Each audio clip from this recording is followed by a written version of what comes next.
Pastor Dave here again from Pelham, Alabama, and I have a lure here, and we're out fishing on the lake, and I've got a whole arsenal of these lures. And the whole purpose of a lure is to try to entice a fish. I want to lure that fish to my bait so that I can catch that fish. And we always let them go. It's catch and release, but it's so much fun catching them over and over and over again. It'd be really cool in this video if I would catch a 10-pounder, but I'm not even going to cast. I want to tell you about the lure.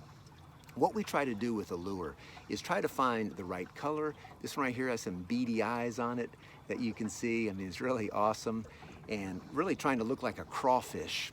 And oftentimes what you can do when you're fishing is you can actually catch a fish, and if you're going to eat that fish, you can actually open up its belly, its innards. You can see what kind of food it's actually feasting on. And once you find that food that it's feasting on, you go with the right color, right lure selection, that you can catch that fish. Now, why am I telling you all about this? In other words, is this really important at all? I think it is. Let's think about the way that Satan works in this world. Think about the way that Satan seeks to lure us and entice us into places that we don't want to be.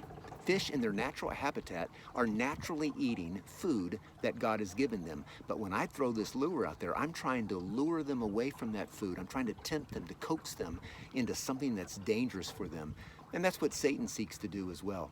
1 John Chapter 2, verses 15 through 17, we receive a warning. Love not the world, neither the things in the world. The lust of the eyes, the lust of the flesh, the boastful pride of life. John is saying there are certain things in this world that are just natural. The eyes and what we look at, the flesh and what we feel, all the sensuality. And he's saying, don't love those things. In other words, don't put those things above God. God has given us clear instructions in the Bible about how to live life. And we know what is that path and what it means to get off that path.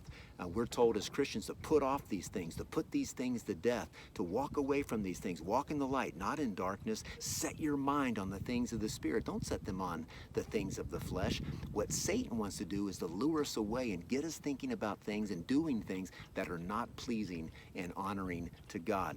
So Satan, what does he do? He's like a roaring lion, prowling about, seeking whom he may devour. In the same way, this lure is moving its way through the water, trying to lure in a fish. Satan is trying to lure us away from the call that God has on our life. So I want to encourage each one of you, think about those natural things in your life that are God-given, and they're given to you to enjoy. Enjoy those things, but be careful when those things are being enjoyed in such a way that they are not honoring, not pleasing to God. That's loving the world, not loving God. So let's be men and women of the Word. Let's open up the Word. Let's understand what it says. Let's make sure that we are ones who are walking in the light, living according to God's commands for our lives.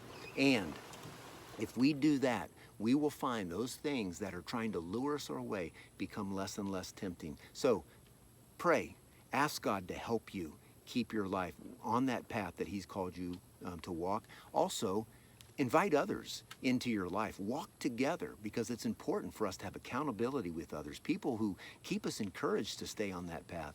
If there are things in your life that you have done that are offensive to God, sins against him, confess those so that you can get your heart right with God. So let's make sure that we enjoy the wonderful things that God has given us to enjoy. And let's be careful that those things don't become gods for us and that we get outside the boundaries of God's word. Blessings on each one of you.